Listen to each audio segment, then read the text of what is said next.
Quando você é o bastião da supremacia do ser natural, você é o Harvey Dent, você não pode pecar. Porque qualquer erro seu vai ser apontado na sua cara para dar munição para aquele sequelado de drogas estéticas do... qual é o nome dele? Que é chato que só. Gorgonoide.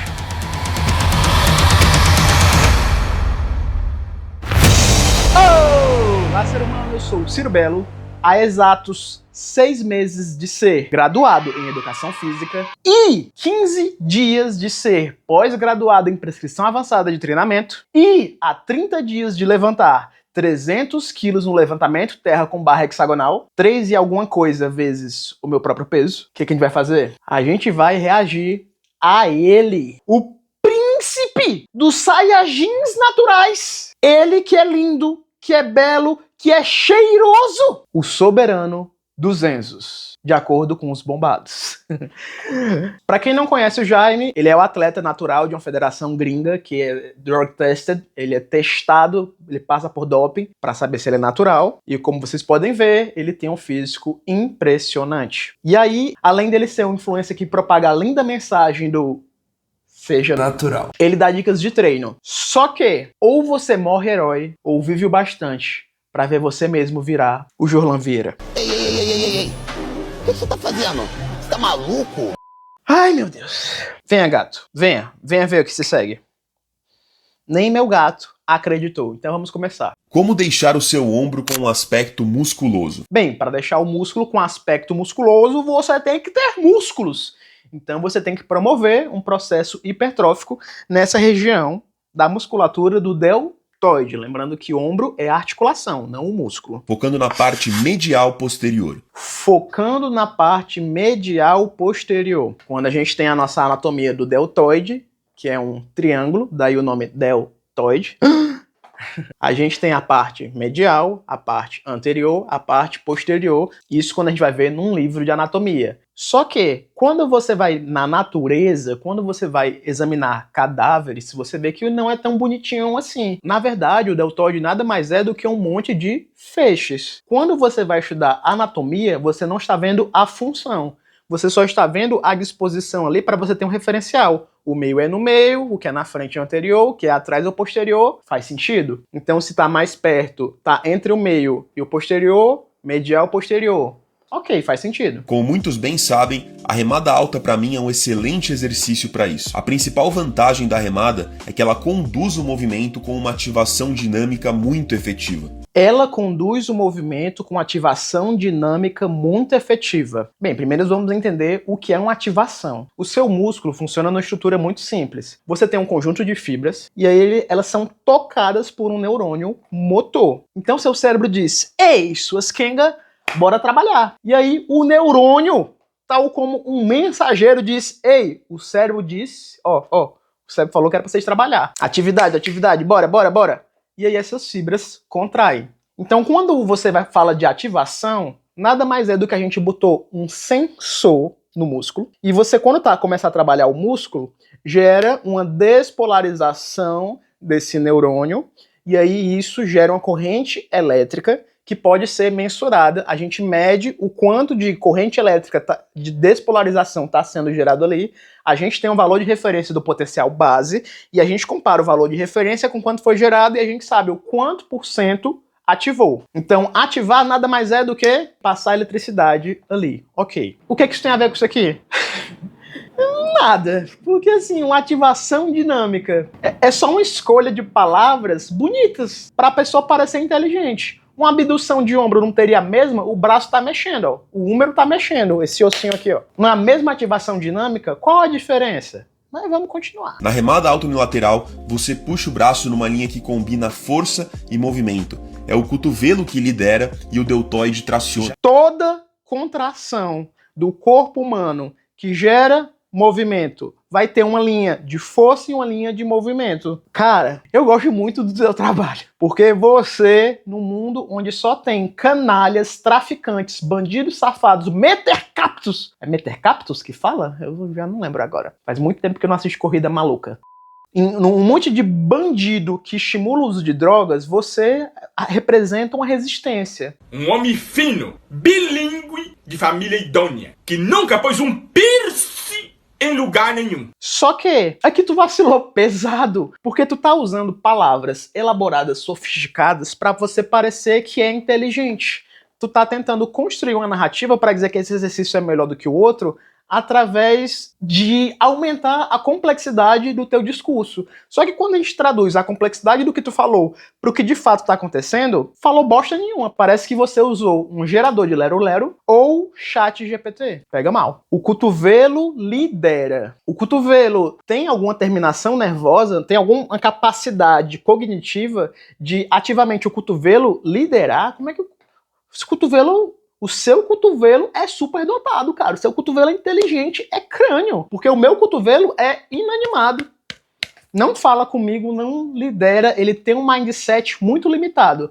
Talvez se ele fizer assim a sua mentoria, o meu cotovelo vai ativar o mindset de líder e conduzir melhor os movimentos. Já em uma elevação lateral, o braço sobe contra uma resistência, como o próprio nome diz, mais lateral, exigindo do deltoide mais esforço para segurar do que para puxar. Por isso a sensação é muito mais de uma isometria do que de uma contração em si.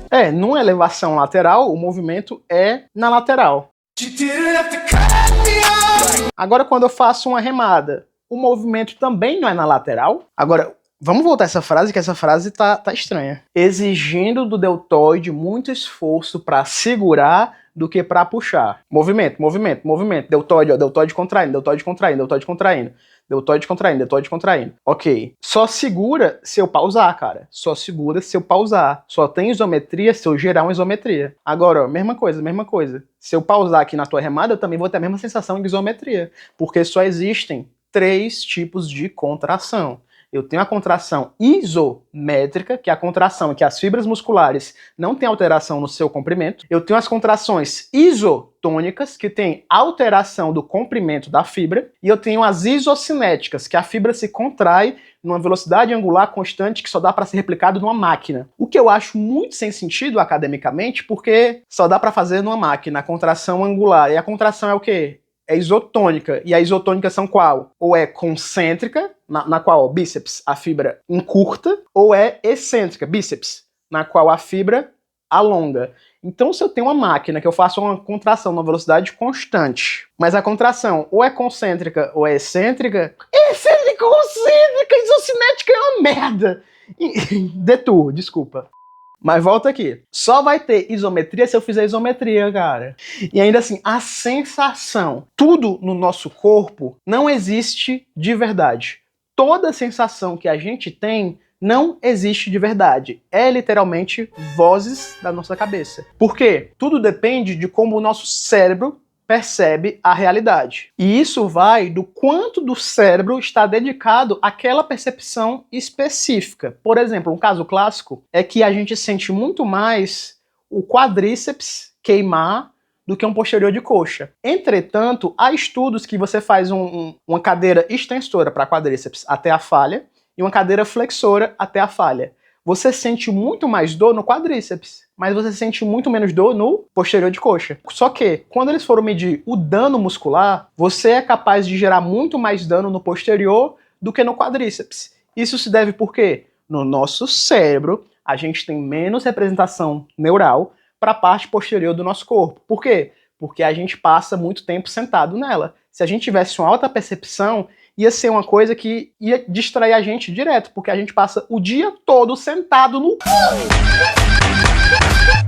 E aí a gente ia ficar pensando nele.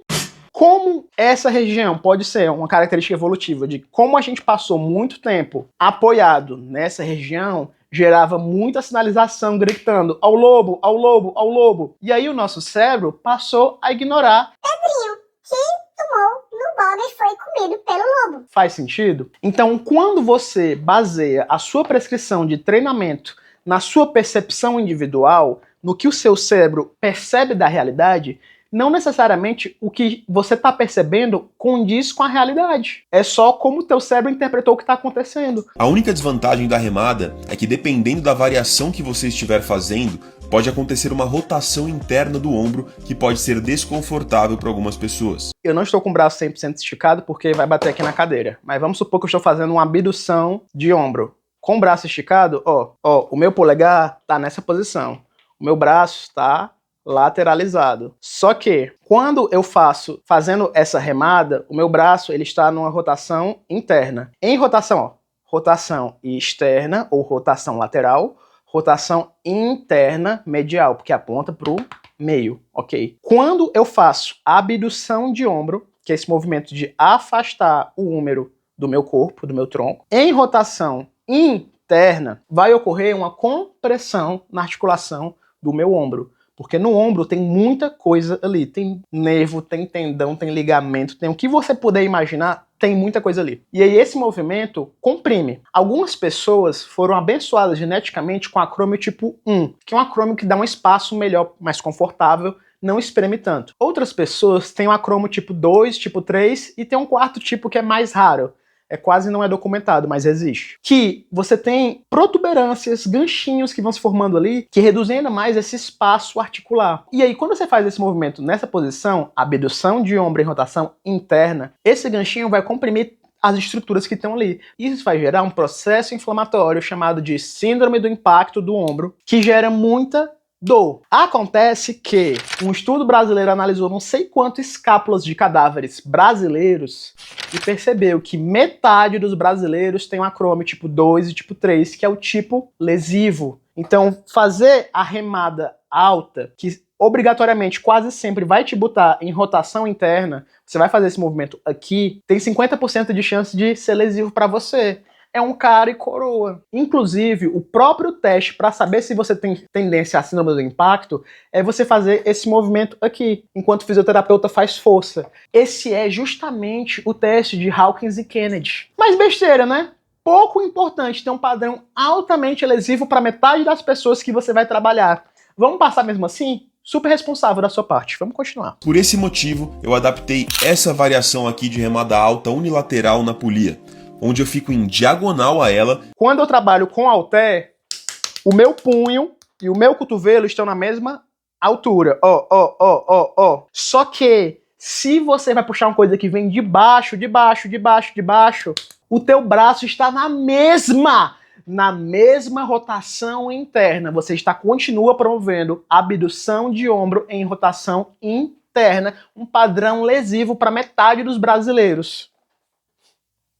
Mudou e ficou na mesma coisa, cara. E o meu deltoide já parte de uma posição de alongamento. Sim, quando você trabalha aqui na polia fazendo esse movimento, o alongamento é maior. Tá alongando bastante. Parabéns, cara. Só que o cabo que tu tá puxando, o cabo tá aqui e tu tá puxando aqui, ó. Não tem força efetiva nesse começo do movimento. No começo do movimento, o torque é 0. E aí o torque vai aumentando. Bonitinho. Tá alongando mais? Tá, mas não tem carga efetiva nesse começo de movimento. Grandes bostas. Que porra é essa, rapaz?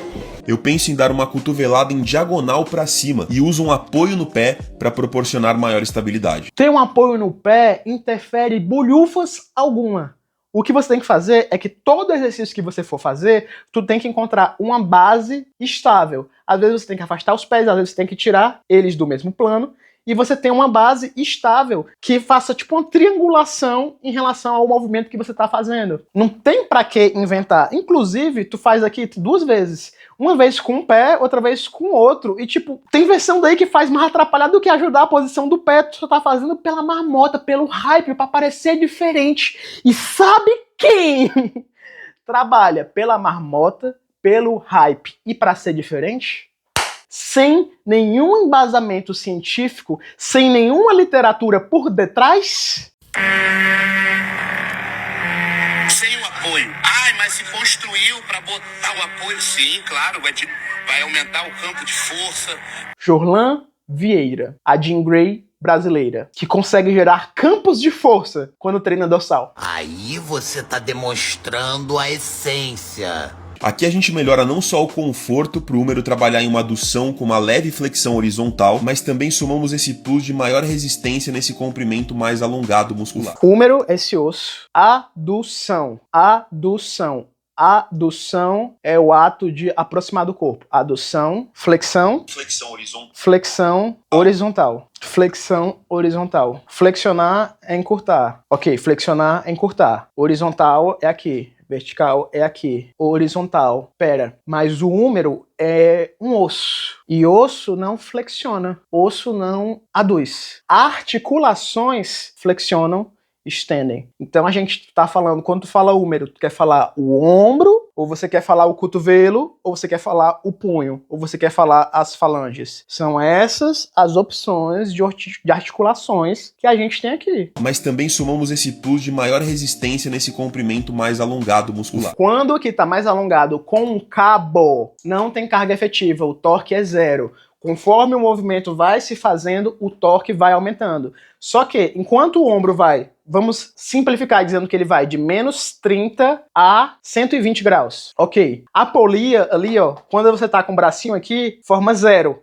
O ângulo em relação aqui, a força com a alavanca. E aqui vai até mais ou menos o quê? Uns 15 graus. 15?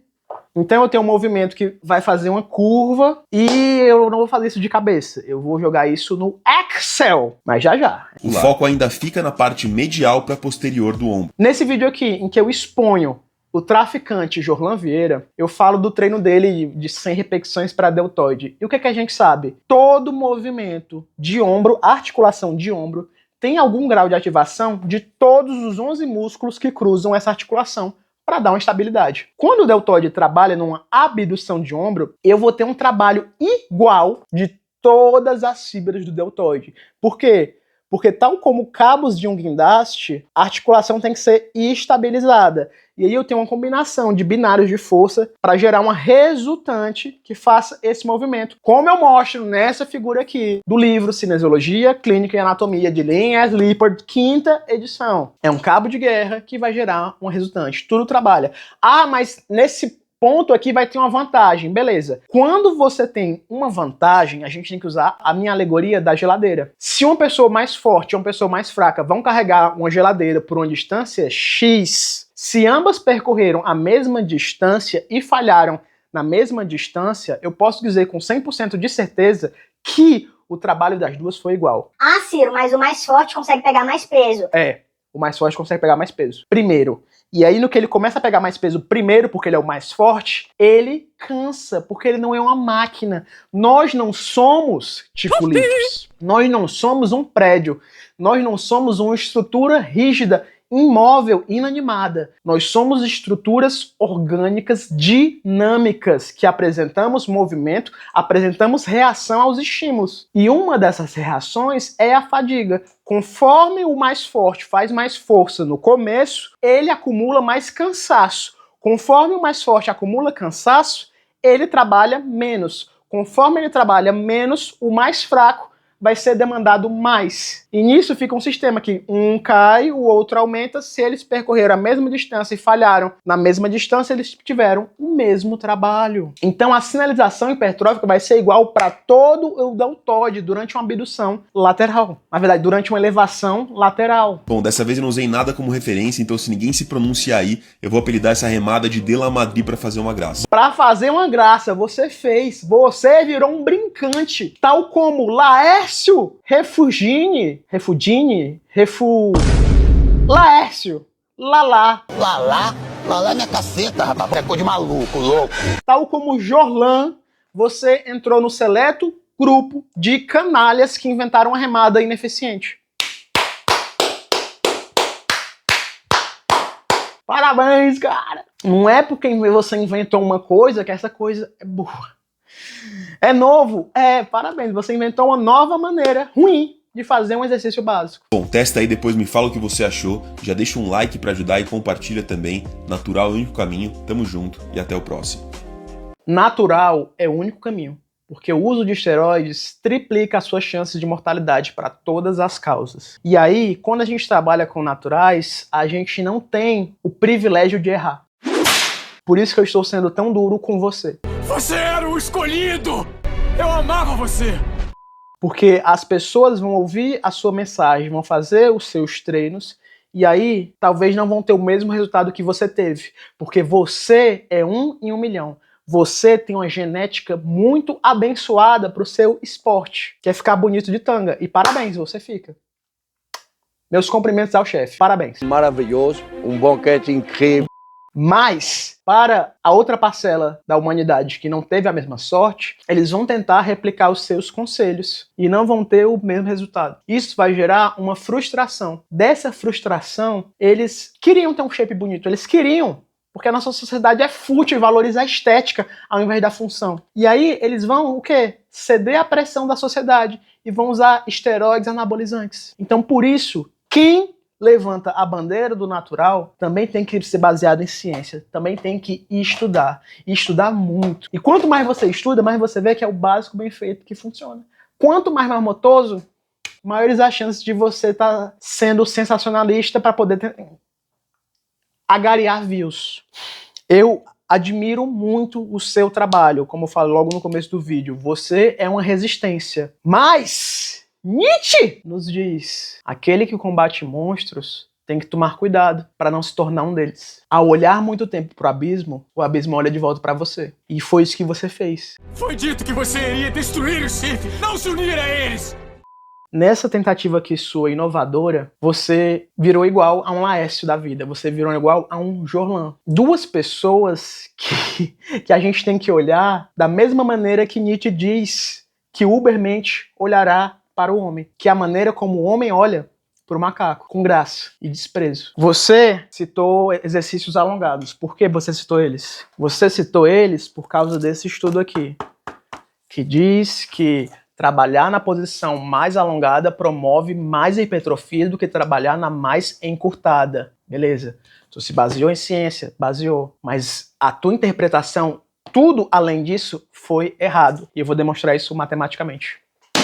Quando a gente faz uma elevação lateral com halter, quando o nosso braço está aqui, ó, a gravidade está puxando aqui e aí não tem distância. A linha da força-peso e a linha da gravidade estão perpendiculares. E aí quando você joga na fórmula do torque, que é o quê? Torque é força vezes alavanca. Ou seja, a força que eu estou puxando numa dada distância. Só que quando eu pego o meu peso aqui, aqui é zero. Quando eu pego aqui, eu estou no torque máximo. E aqui eu tenho a movimentação do braço de 0 a 90. Então eu posso dizer que a movimentação da abdução de ombro com halter segue a curva seno, da função seno. E aqui vamos dizer que eu vou de 0 até 120, ficaria um gráfico assim que eu estou botando na tela. Está aqui na minha mão. Ok, botei esse gráfico bonitinho. Agora, vamos supor que esse aqui era um halter de 10 quilos. 10 quilos, ó. Então eu vou, na minha polia, vou fazer a mesma abdução de ombro. Só que eu vou botar 10 quilos na polia. Só que a polia que a gente consegue regular a altura, ela tem um sistema chamado de roldana flutuante. Quando eu tenho uma roldana flutuante, a carga efetiva do cabo, a tração, vai ser dividida pela quantidade de polias flutuantes, que para a maioria das máquinas é uma, mas algumas máquinas têm duas. Então, se eu tenho uma polia flutuante, eu vou estar levantando 50% da carga. Se eu tenho duas, eu vou estar levantando 25% da carga. Eu estou considerando uma. Então, esses 10 quilos que tem ali na máquina, eu só estou puxando 5. Colocando 5 quilos na equação que eu montei aqui, o que a gente tem? Quando eu tô aqui, ó, rente com meu braço aqui, eu vou afastar, na polia eu faço 90 graus. O cabo, com meu braço, faz 90 graus. Eu tenho o pico de torque. E aí, conforme eu vou levantando, o cabo ele vai fazendo isso aqui, ó. O cabo vai fazendo isso aqui. Então, daqui para cá, eu posso dizer que eu vou de 90 até aproximadamente a 90 graus 30. Se eu continuar, eu vou para 15, mas vamos deixar 0 a 90 para não complicar? No gráfico, eu estou colocando completo, de menos 30 até 120 graus do ombro. Mas para a gente entender, vamos trabalhar de 0 a 90. Porque uma coisa é o movimento do ombro, a outra coisa é o movimento do cabo. Vai ficar confuso? Às vezes vai, mas quando você olhar para o gráfico, tudo vai fazer sentido. Ok. Ciro, essa comparação que você fez não é uma comparação cretina, não é uma comparação justa, porque justamente, se a polia vai estar metade do peso, vamos equiparar por esforço? Tá, vou ser justo. Então, eu vou pegar esse gráfico que está aí na tela e eu vou multiplicar ele por 2. Agora, são 10 quilos, a mesma carga da abdução de ombro com halter. E agora a gente tem uma comparação mais justa. O que isso está dizendo? Olha que interessante, olha que legal. Quando eu faço a abdução de ombro com halter, o meu pico de torque é onde o deltoide está mais contraído, aqui, ó, 90 graus. Tem um pico. E a gente sabe que isso não é tão eficiente para hipertrofia, porque eu quero sobrecarregar o ombro onde ele está mais alongado, que é onde aqui, ó. é nesse comecinho, nessa parte inicial do movimento. Então, beleza, fazer a abdução de ombro na polia com um cabo na altura da mão, da posição inicial, que faz esse ângulo de 90 graus, da força com a alavanca, coloca um torque logo no começo. Só que quando eu faço com a polia, quando vai subindo aqui, ó, daqui para cá é muito baixo o esforço. Então, na polia, talvez fosse interessante fazer repetições parciais curtinhas, ó, na zona efetiva de torque, uma zona mais útil de se trabalhar. Agora, vamos fazer a remada do Lá. Quer dizer, do Lá Madre, de La Madre. Quando eu faço a remada com halter, que eu seguro ele aqui, agora eu tenho dois movimentos acontecendo. Eu tenho o movimento do ombro e eu tenho o movimento do cotovelo. E aí vai dificultar muito os cálculos, porque vai ficar um integral em função de dois senos. E aí você faz regressão, cálculos, socorro, matemática. Eu tenho 6 semestres de engenharia nos coros, mas tem uns 10 anos que eu não mexo de fato com essas coisas, então é difícil. Mas eu consegui. Parei aqui 1 horinha da minha vida que eu poderia estar assistindo as últimas aulas da minha pós-graduação para fazer esse trabalho aqui. Quando eu faço esse movimento aqui, note que a alavanca principal que vai estar sendo usada é a do húmero. Então, em vez de eu ter essa distância aqui do meu braço, que eu vou dizer que é 1, a distância aqui, até o meu punho, é 1. Eu vou ter essa distância aqui, que eu vou dizer que é metade. Então, quando eu pego um halter e eu faço a remada La Madre com halter, eu vou ter, reduzindo, em torno de metade do torque, porque eu estou trabalhando com metade da alavanca. Arredondando, claro. Só que eu vou ter que combinar o perfil de resistência de mover 2 articulações, porque enquanto a articulação motriz é a do ombro, eu vou ter uma redução na carga em função do seno do cotovelo. E aí eu tentei representar isso graficamente, sem trabalhar com derivadas integrais, porque faz tempo que eu não mexo com isso. E a gente tem esse gráfico aqui. E você vai ver que ele está menor do que todos, porque a gente está fazendo com os mesmos 10 quilos. Como o torque é menor, para sobrecarregar o meu músculo igual, se o torque é metade, eu vou dobrar a carga para promover um mesmo trabalho. Faz sentido? Faz sentido, né? Não mudou muita coisa, né? Não mudou. Mesmo dobrando, eu ainda conseguiria botar mais carga para equalizar o trabalho. Só por fim didático, eu vou triplicar o fator aqui. Pronto. Tripliquei o fator. Ok. Temos esse perfil. Então a gente pode ver aqui que agora, no começo do movimento, não tem muito torque. Agora, no meio do movimento, eu vou ter o pico de torque. E quanto mais eu levanto, se eu faço esse movimento aqui de aproximar o halter, vai diminuir e vai se aproximar mais do padrão da polia, ok? Então, quando a gente faz a remada de La Madre com a mesma carga efetiva que a gente faz com halter de 10 quilos, esses 10 quilos vão virar 5 quilos na polia, ok? Só que esses 5 quilos que eu tô botando na polia, eu vou puxar agora com metade da alavanca. Então, a metade da metade, o que era 10 vira 2,5. Fica esse gráfico esdrúxulo. Para não ficar uma comparação cretina, eu vou igualar ao cofator de 4. De 4. Ainda ficou a mais baixa de todas. Então vamos dizer que ainda, para ter o mesmo trabalho efetivo, vamos aumentar um pouquinho o cofator. Vamos botar um cofator de 5. Ainda ficou uma bosta. Vamos botar 6, um cofator de 6. Pronto. Por que eu estou fazendo essas equiparações? Porque justamente se a curva ficou mais baixa é porque está mais fácil. Se a gente quer dizer que teve o mesmo trabalho, tem que ter pelo menos em algum canto alguma sobreposição para dizer, não, aqui o trabalho se foi próximo. E agora aqui, olhando os 4 gráficos manualmente gerados e manualmente equalizados, a gente vê que 2 exercícios se saem melhor. A gente tem a abdução de ombro na polia, porque ela coloca muita carga no começo do movimento, e a gente tem a abdução de ombro com halter, que já coloca ali mais do meio para o fim. Ok. As outras têm uma disparidade muito grande de trabalho, porque elas só conseguem colocar muito um valor efetivo em pontos seletos da curvatura. E aí o que a gente tem que fazer de fato é olhar o número. Quando eu faço a abdução de ombro, abdução de ombro aqui, abdução de ombro. Alguém discorda que isso é a abdução de ombro? Quando eu faço a remada do La Madre, eu tô fazendo isso aqui. Agora vamos ignorar o seu antebraço. Vamos olhar só para o seu húmero. Que movimento é esse que eu estou fazendo? O húmero vai fazer o exato mesmo movimento de abdução. Independentemente da variação esdrúxula que você escolher, é a mesma ciraceta de movimento. A única coisa que está mudando de fato aqui é o perfil de resistência que você está aplicando na musculatura. Só que, além do perfil de resistência, a gente tem que olhar para o risco-retorno. Se é o mesmo movimento, se tem pouca variação, e eu estou aumentando o risco porque eu estou trabalhando numa posição que já é cientificamente comprovada que é perigosa para metade das pessoas e para outras metades pode ser que tenha um risco, será que vale a pena eu me submeter a esse risco por um ganho marginal tão pequeno? Eu lembro o nome de todos os ex-namorados dela, eu confesso, tá? Só não vou dar prestígio a eles. Desnecessário. Muito obrigado, vocês foram muito importantes. Vocês fizeram a mulher que eu amo crescer e ser quem ela é. Não. Quando você aumenta o risco sem aumentar a quantidade de ganho, você está fazendo uma escolha idiota. Você agora falou uma coisa que eu já venho, ó, batendo na tecla há muito tempo.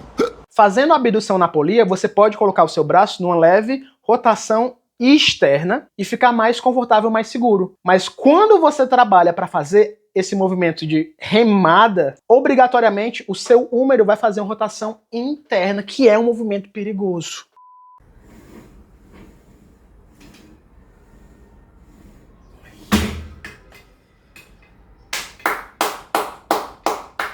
Parabéns, Jair! Parabéns! Vim sentir uma pontada no ombro para proteger vocês. Não faça essas merda.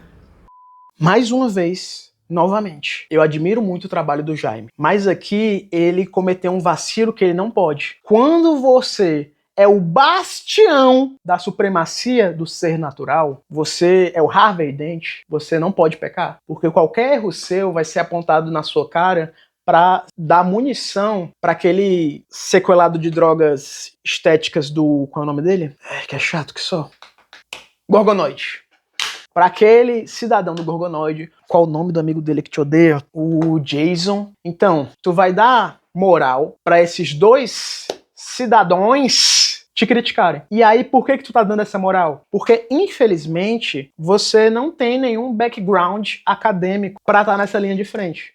Você não tem, supostamente, até onde eu vi, nenhuma formação na área. A tua insígnia, o teu distintivo é um troféu numa federação. É a tua aparência. E parabéns, cara, é uma linda aparência! Mas isso não é o bastante. A gente precisa ser melhor. I'm sorry. Do not be sorry. Be better. A gente precisa estudar, porque o que a gente defende é o caminho saudável, é o caminho que vai dar longevidade e qualidade de vida para a maioria das pessoas. Se um exercício parece marmotoso, grandes chances que ele é. Se a pessoa tem que falar muito difícil para provar que aquele exercício é bom, grandes chances dela estar inventando. Ela pode nem estar percebendo, mas ela está inventando, está ouvindo as vozinhas do bumbumzinho superior dela. Então assim, gente, vamos focar no treinamento eficiente. O básico bem feito funciona, a marmota lesiona. Não se permita se tornar um Jorlan Vieira, um dos piores influencers que existe no mundo. No mundo, o Jorlan Vieira é um dos piores. Ele faz apologia a drogas, ele nunca estudou nada. Mentira, ele começou. Ele só não conseguiu terminar. E cara, estudar. Eu era da administração, sou formado em administração. Me apaixonei pela musculação. Queria vir aqui falar sobre musculação, mas para falar eu tive que estudar. Eu tive que me submeter a 3 anos e meio de curso. Estou quase concluindo esse curso patético. Mas eu estou para dizer, ó, a minha insígnia não é um troféu de um campeonato de beleza. A minha insígnia é reconhecida pelo MEC. E foi. Então é isso. Por hoje é só. Assim como o mundo, esse vídeo está chegando ao fim. Não esquece de curtir, compartilhar, mostrar para todo mundo. Estou botando mais 2 vídeos aqui. Assiste pelo menos um deles. E nunca se esqueça, você não está sozinho.